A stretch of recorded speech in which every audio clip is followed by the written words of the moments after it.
దేవుడు ఈ మాటలు దీవించి ప్రతి ఒక్క హృదయంలో ఫలింపు చేయనుగాక. బాప్టిస్ట్ పాలెం గ్రామం నుంచి అక్కడ కొన్ని చర్చీలు ఉన్నాను, మనం ఇక్కడికి వస్తున్నాం. ఎందుకు వస్తున్నాం అయితే దేవుడు మనతో ఎందుకు ఈ మాట మాట్లాడుతున్నాడు? మనం ఒక 3-4 కిలోమీటర్లు ప్రయాణం చేసి ఈ అరణ్య మార్గంలోకి వచ్చి ప్రభువా ప్రభువా అని మొరపెడుతున్నాం, ప్రార్థిస్తున్నాం, ఆరాధనలో పాలుపంపులు పొందుతున్నాం, వాక్యాన్ని వింటున్నాం. అయితే ఇక్కడ ఏమంటున్నాడంటే ఇది ఆ దినమున, ఏ దినమున? ఒకరోజు ఉన్నది. ప్రతి మనిషి లెక్క చెప్పాల్సిన రోజు ఒకటి ఉన్నది, ఒక రోజు ఉంది. ఆ రోజు నేను ఇక్కడ కూర్చున్న ప్రతి ఒక్కళ్ళు దేవుని ఎదుట నిలబడాలి కదా.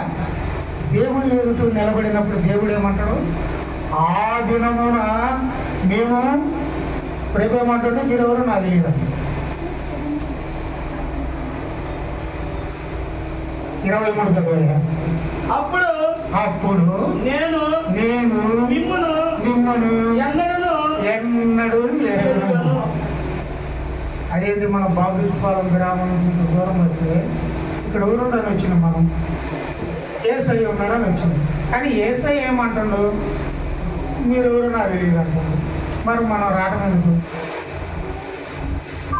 ఉదయం లేచి స్నానాలు చేసి రెడీ అయ్యి 3-4 కిలోమీటర్ల ప్రయాణం చేసి ఇక్కడికి వస్తే ఆయన ఏమంటాడు?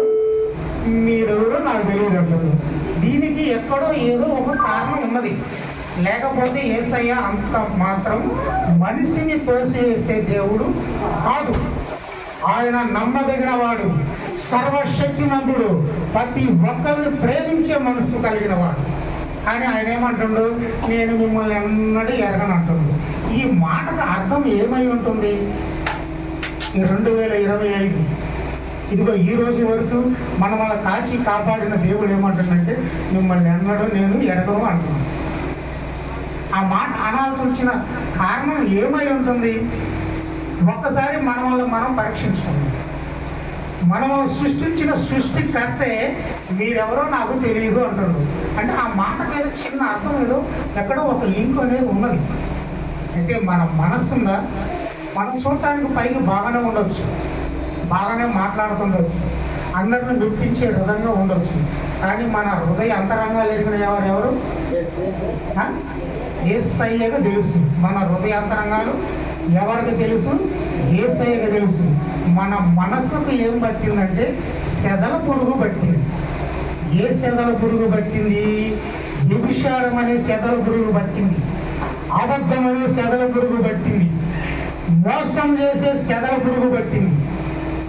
ఈ లోకంలో ఉన్న మాల్యన్నం అనే ఒక సెదల పురుగు నీ హృదయానికి పట్టింది. మరి ఆ హృదయంలో అంత కపటం ఉంటుంది. యేసయ్య నీకు తెలుసు అంటాడా? తెలియదు అంటాడా?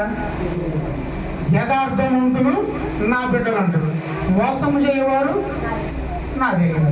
చాలా సింపుల్ కదా, చాలా చిన్న లాజిక్ కదా ఇది. మన హృదయ అంతరంగం ఎలా ఉంది? ఎవరికి ఎవరు వాళ్ళు పరీక్షించుకోవాల్సిన సమయం ఇది. ఎవరికి వాళ్ళు కూర్చొని ప్రార్థన చేస్తున్నప్పుడు నా మనసు ఎలా ఉంది? ఈ లోకం వైపు ఉందా? దేవుని వైపు ఉందా? ఎందుకు ఈ మాటలు నేను చెప్తున్నానంటే మనం బతికున్నాను, దేవుని కృప మనకు కావాలి. చనిపోయినాను, దేవుని కృప మనకు కావాలి. దేవుని కృప మనకు కావాలంటే మనం ఎలా ఉండాలా? యథార్థంగా జీవించాలి. నేను ఎందుకు ఈ మాటలు చెప్తానంటే నేను కానీ, రవి కానీ, అంతోన్ కానీ, ఇమానుయేల్ కానీ మేము వాక్యం గురించి డిస్కషన్ పెడితే ఒక్కొక్క రోజు తెల్లారిపోతుంది. అప్పుడే తెల్లారిందా అన్నంతగా వాక్యంలో మేము నీలమైపోయేవాళ్ళం. అలా వాక్యాన్ని జ్ఞానించుకుంటా వస్తేనే ఈరోజు మేము మీకు చెప్పగలిగే ఒక స్థితిలోకి మేము రాగలిగాం. బాప్టిస్ట్ కాలం నుంచి ఇక్కడికి వస్తున్న మనము ఏదో 2 మాటలు చెప్తున్నారు, వింటున్నారు, పోతున్నారు కాదు. మొదటిగా మన హృదయం ఎలా ఉంది? మనం ఎలా ఉన్నాం? మనం ఎలా జీవిస్తున్నాం? ఇతరులకు మాదిరికరంగా ఉన్నామా? దేవుడికి అవమానకరంగా జీవిస్తున్నామా?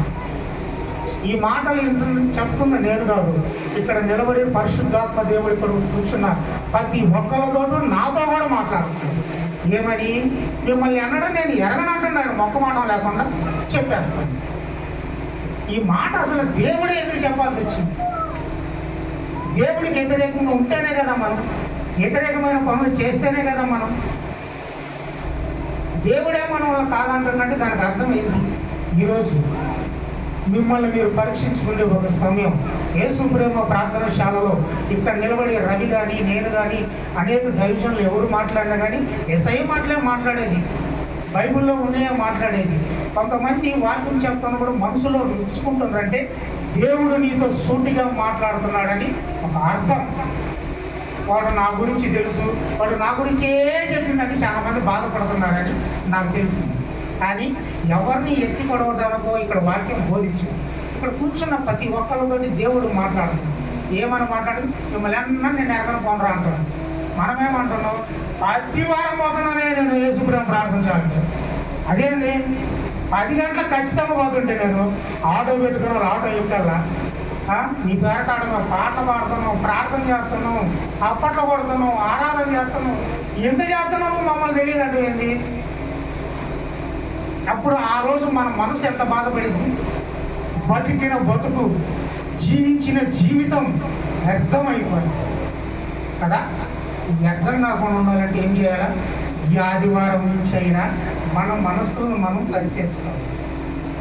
నిన్ను చూసి ఒకళ్ళు చెడిపోకూడదు, ఒకళ్ళు చర్చికి రావాలి, ఒకరికి మాదిరికరంగా నువ్వు జీవించాలి. మొన్నటి దాకా ఎట్టున్నారా వాడు, ఇప్పుడు చూడ ఎట్టుందంటే దేవునికి మహిమది, నువ్వు నమ్ముకున్న తండ్రికి మహిమది. ఈ లోకంలో అనేకమైన పనులు నువ్వు చేసుకోవటానికి, కానీ మన పనులు మనం చేసుకుంటానే దేవునికి ఒక గడియ, ఒక సమయాన్ని మనం పాటించి ఇవ్వాలి. ఒక చిన్న ఉపమానం చెప్తాను. ఒక ఊర్లో భార్య భర్త వాళ్ళకు 2 పిల్లలు. ఆ ఊర్లో బతకలేక మన ఊరు ఏదో ఊరు వెళ్ళిపోదామని ఊరు విడిచిపెట్టి వెళ్ళిపోతుంది. కొంత దూరం పోయిన తర్వాత ఒక ఓడ బయలుదేరి పక్క దేశానికి వెళ్ళిపోతుంది. వాళ్ళ ద్వారా ఉన్న డబ్బులతో 2 టికెట్లు దొరుకుతాయి. పిల్లల్ని వాళ్ళు వెళ్ళిపోయింది. టికెట్లు కొట్టుకొని ఓడలోకి ఎక్కి వాళ్ళకు వాళ్ళే ఏమనుకున్నారంటే ఇక్కడ కూర్చున్న వాళ్ళంతా ఉన్నవాళ్ళు, ధనవంతులు, ఒక స్థితిలో ఉన్నవాళ్ళు, మనము బతకటం చేతగాని వాళ్ళం అని వాళ్ళకు వాళ్ళే, వాళ్ళకు చెప్పలా, వాళ్ళకు వాళ్ళే ఒక బౌండరీ తీసుకుంది. ఏమని? ఇక్కడ కూర్చున్న వాళ్ళంతా మంచోళ్ళు, మనము బతకని చేతగాని వాళ్ళం, ఈ లోకంలో బతకని చేతగాని వాళ్ళం. మనం ఎలా బతుకుతూ వాళ్ళతో మనకి ఎందుకని వాళ్ళు నిర్ణయించుకొని ఒక స్టోర్ రూమ్లో పోయింది. పడవ బయలుదేరి వెళ్ళిపోతుంది సముద్రంగా. 1 రోజు గడిచింది, వాళ్ళ కాడ అన్ని తినేసింది. 2 రోజులు గడిచింది, వాళ్ళ కాడ అన్ని తినేసింది. 3వ రోజు, 4వ రోజు, 5వ రోజు వరకు వాళ్ళ కాడ ఏమేమైతే ఉందో అదంతా తినేసి అయిపోయింది. 6వ రోజు వచ్చింది, మంచినీళ్ళు దాన్ని బతుకుతుంది. 7వ రోజు వచ్చింది. పెద్దోళ్ళు అంటే ఓర్చుకోగలుగుతారు, పిల్లలు ఏం చేస్తారు? వాళ్ళు ఆ స్టోర్ రూమ్ నుంచి బయటకు పోతే అక్కడ ఒక ఆయన పిలిచి వాళ్ళకి మంచి మంచి ఆహారం పెడుతున్నారు. ఎవరికి? పిల్లలిద్దరికి. వాళ్ళు ఏం చేస్తారు? కడుపు నిండా తిని కొంచెం తీసుకొచ్చి తల్లిదండ్రులు పెడతారు. ఎక్కడంలో అడుక్కోవడం తప్పురా, మన దేవుడు రోసం కలిగిన దేవుడు రా, నీతి కొడుకు ఆకలి తప్పులు కూడా చచ్చిపోమన్నారు రా అన్న. ఎవరు? తండ్రి అని బైబిల్లో ఉన్నది. కానీ స్టోర్ రూమ్లో ఇవ్వమని ఎవరు చెప్పారు? వాళ్ళకి వాళ్ళే తీసుకున్నారు, వాళ్ళే నిర్ణయించుకుంది. ఈ నిర్ణయం ఎవరిది? వాళ్ళదే. కానీ వాళ్ళు తీసుకున్న టిక్కెట్ మీద ఉన్నది ఏమని? ఈ ఓడలో ఉన్న సర్వ హక్కులు నీయే, నీ సొంతం. ఎవరు సొంతం? మీ సొంతం. సోఫాలో కూర్చోవచ్చు, బిర్యానీ తినవచ్చు, అక్కడ ఉన్న ప్రతి ఒక్కదాని మీద నీకు హక్కు ఉంది. యేసు ప్రేమ ప్రార్థనలో బాప్టిజం తీసుకున్న మీకు తండ్రి దగ్గర ప్రతి హక్కు మీకు ఉంది. కానీ హక్కును మీరు ఎందుకు కోల్పోతున్నారు? నాకు నేను బౌండరీ తీసుకున్నాను. ఏమని?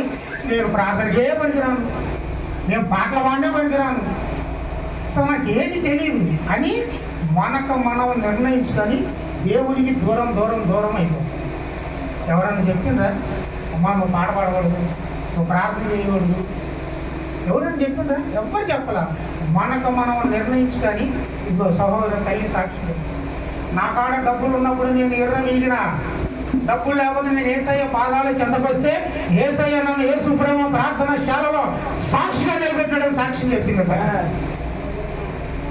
ఎవరు తీసుకున్నారు ఆ గీటు?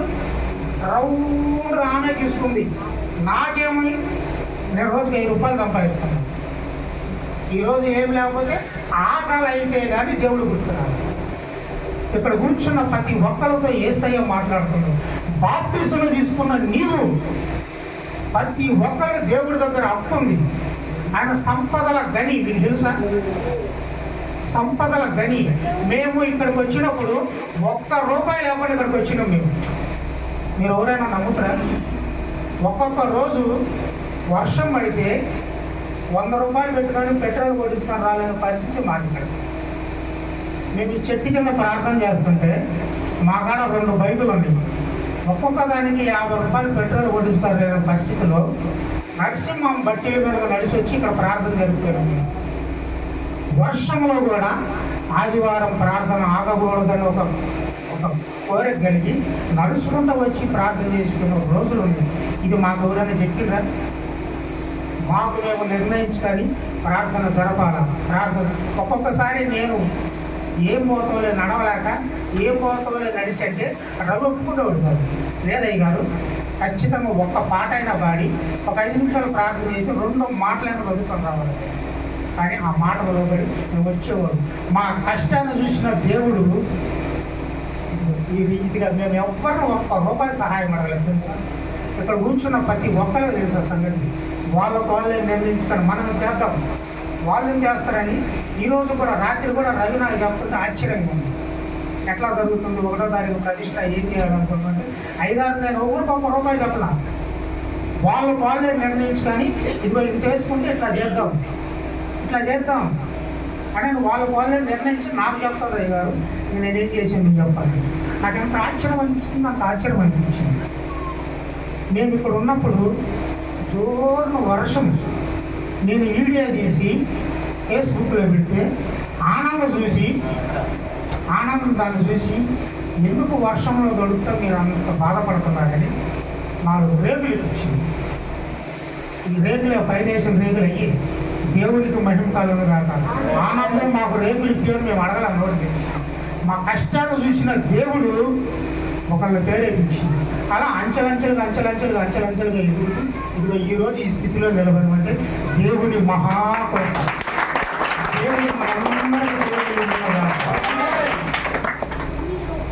దేవునికి మహిమ కలుగును గాక. మత్తయి సువార్త 7:23. అప్పుడు నేను మిమ్మల్ని ఎన్నడూ మిమ్మల్ని ఎరగను. అక్రమ చేయవారులారా నా యొద్ద నుండి పొండని 24. కాబట్టి ఈయన మాటలు విని వాటి చెప్పున చేయు ప్రతి వాడును బండ మీద తన ఇల్లు కట్టుకొని బుద్ధిమంతులు పోలి ఉండు కదా. వినాలా? ఏం వినాలా? వింటామంటే ఏంటి? వాక్యం వినాలా. దేవుడు ఏం మాట్లాడుతుందో వినాలా. మొదటిగా వినాలా. వింటే బుద్ధిమంతులు పోలి ఉంటాడు. అయితే దీనికి ఈ మాటలు వింటే ఏదో ఉంటుందిగా మనకి. ఏదో మాటలు వింటున్నాం పనికి పోతే రోజు ₹1000 వస్తుంది. మరి చర్చికి వస్తే లాభం ఏంటి కదా? చర్చికి వస్తే కూడా ఏదో లాభం ఉండాలిగా. మన ఊరికి ఎందుకు రావాలో బాప్టిస్ట్ పాలెం నుంచి యెషయా గ్రంథం 43:9.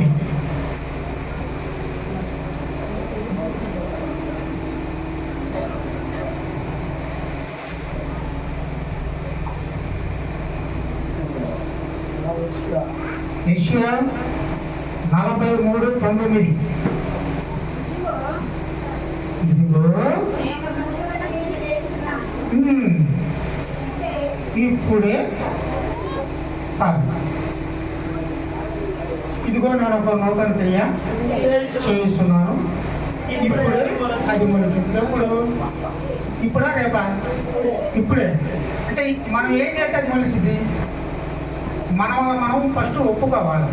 అయ్యా గడిచిన కాలంలో గురుగుడికి ఎన్నో వచ్చింది, తెలిసి తెలియక పొరపాటుగా అబద్ధాలు మాట్లాడినా, ఇతరులను నేను దూషించిన, వాళ్ళపై నేను కోప్పడి ఉన్నా అని నువ్వు కానీ నీ హృదయంలో కానీ ఒప్పుకోగలిగితే నేను ఒక నూతన క్రియ చేయిస్తున్నాను.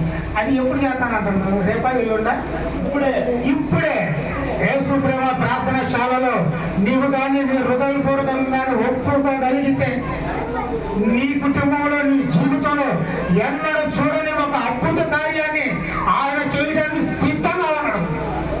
ఈ మాటలను నమ్మినట్టయితే నీ హృదయంలో ఏమేమి ఉందో ఒప్పుకుంటావు. ఒకసారి చదువయ్యా. ఇదిగో నేను ఒక నూతన క్రియ చేయిస్తున్నాను, ఇప్పుడే అది మొలుచును, దానిని ఆలోచింపరా. నేను అరణ్యంలో కలుగజేయుచున్నాను, ఎడారిలో నదులు పారజేస్తున్నాను. నేను ఏర్పరచుకున్న ప్రజలు మీరే. ఎవరు? నేను ఏర్పరచుకున్న ప్రజలు ఎవరు? మీరే. కానీ మీకు తెలియదా?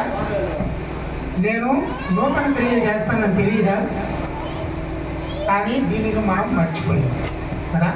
మర్చిపోయి మన ఇష్ట ప్రకారం, మన సొంత ఆలోచనతో, సొంత నిర్ణయాలతో మనం మన ఇష్ట ప్రకారం చేసుకొని మనం లేనిపోని సమస్యలు తెచ్చి మన ఇంట్లో పెట్టిన మనం కుంగిపోతాం కదా. అయితే మనం చేయాల్సిన పని ఏంటంటే ప్రతి దానికి యేసయ్య మనకు తోడై ఉన్నాడు. ప్రతి క్షణం మన వల్ల కాచి కాపాడుతున్న దేవుడు ఆయనే, మరొకరు లేరు. ఈరోజు మనం యేసు ప్రేమ ప్రార్థనశాలలో కూర్చొని ఇలా వాక్యం వినగలుగుతున్నామంటే ఎవరికి ఉంటుంది? దేవుని మహాకృప. ఈరోజు చూడలేక చాలా మంది మరణం పాలైంది. ఈరోజుని చూడలేక, ఈ క్షణాన్ని చూడలేక మరణం పాలైంది.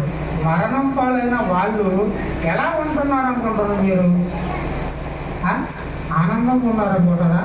అప్పులు సమస్యలు పోయినాయి అనుకుంటారా? వ్యాధి బాధలు వాళ్ళ నుంచి దూరం అయిపోయినాయి అనుకుంటారా? ఏమనుకుంటారు? ఒకసారి మనం పరీక్షించుకున్నాం. ఈరోజు చూడలేక మరణించిన వాళ్ళు ఏమైనా కానీ మీరు అనుకుంటున్నారు. అప్పుడు వాళ్ళు ఎదిరిపోయిపో నాకే తేడా పోయినా అనుకుంటారా? ఇంతకన్నా అంతగా మించి శ్రమలు పడతారు. మీకు తెలుసా? ధనవంతుడైన ఒకడు నిప్పులు గుండముల కాలుతా, తండ్రి అయిన అబ్రహామా ఒక్కసారి మా మొహం చూడయ్యాను బతిలాడుకుంటాడు. ఇదంతా నా మాటలు నేను చెప్పట్లేదు, బైబిల్లో. ఎవడు చచ్చినోడు వాడు అనుకుంటాడు ఇక్కడ బాగా నెయ్యి వేసుకొని, రొట్టెలు వేసుకొని, చికెన్ వేసుకొని, మటన్ వేసుకొని తిని అయిపోయి చచ్చిపోయాడు. చచ్చిపోయిన తర్వాత అంటాడు, అయ్యా ఒకసారి మా మొహం చూడయ్యా, ఇక్కడ మంచినీళ్ళు పోయారు బతిలాడుకున్నాడు.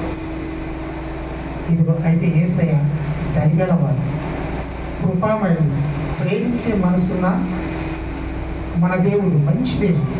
మనం ఎన్ని చేసినాను, ఏమి చేసినాను మన పక్షాన నిలబడి అనేక విషయాలలో కాపాడుకుంటా ఈరోజు ఈ క్షణం కూడా మనకు తోడై ఉండి యేసు ప్రేమ ప్రార్థనశాలలో నిలిపిందంటే ఎంత గొప్ప దేవుడు అయినా.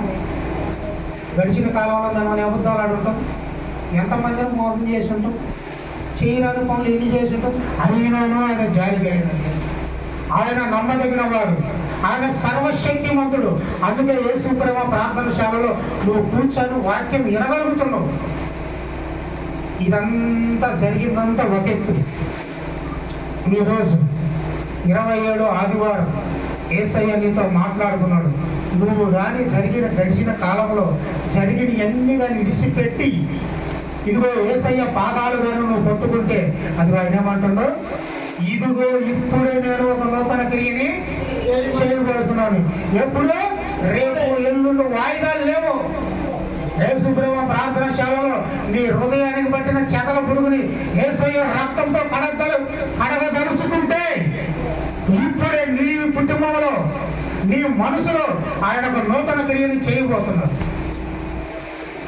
అప్పుల సమస్యలతో ఉన్న నీవు, వ్యాధి బాధలతో ఉన్న నీవు, చెప్పుకోలేని బాధలతో కుంగిపోతున్న నీవు, నీ హృదయములను పట్టిన శకల పురుగుని దేంతో కడగాల? ప్రభు అయిన యేసుక్రీస్తు రక్తంతో కడగబడినట్టయితే ఇప్పుడే ఒక నూతన క్రియని నువ్వు చూడబోతున్నావు. దేవుడి ఈ మాటలు దీవించి ప్రతి హృదయంలో ఇనికింపు చేయనుగాక. ఆమేన్. ఒక్క నిమిషం ప్రార్థన చేద్దాం.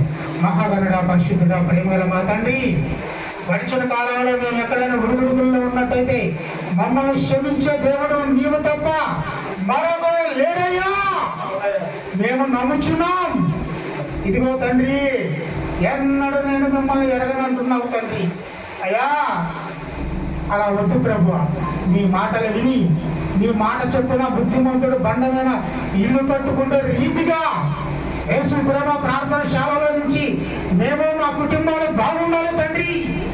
ఇలా ఎవరైతే నీ పాదాలు పట్టుకొని అడుగుచున్నారో వాళ్ళ హృదయంలో ఒక నూతన క్రియ చేస్తానని వాగ్దానం చేసిన గొప్ప దేవుడు తండ్రి. 2025/7/27వ తారీఖున నువ్వు చేసిన ఈ వాగ్దానం ప్రతి హృదయంలో ఫలింప చేయునుగాక తండ్రి. ప్రతి కుటుంబంలో నెరవేర్చబడునుగాక తండ్రి. అయ్యా, ఇంకాను నాన్న తెలియక లోకపరమైన ఆలోచన తలంపుల్లో ఉన్నట్టయితే క్షమించండి. నీ పాదాల చెంత మమ్మల్ని నిలిపి యేసు ప్రేమ ప్రార్థనశాలలో అయ్యా నీ సాక్షులుగా, నీ బిడ్డలుగా నన్నును ఈ వాక్యం విన్న ప్రతి బిడ్డను నిలుపమని నజరేయుడైన యేసుక్రీస్తు నామములో ఈ ప్రార్థన వేడుకుంటున్నాము తండ్రి. ఆమేన్.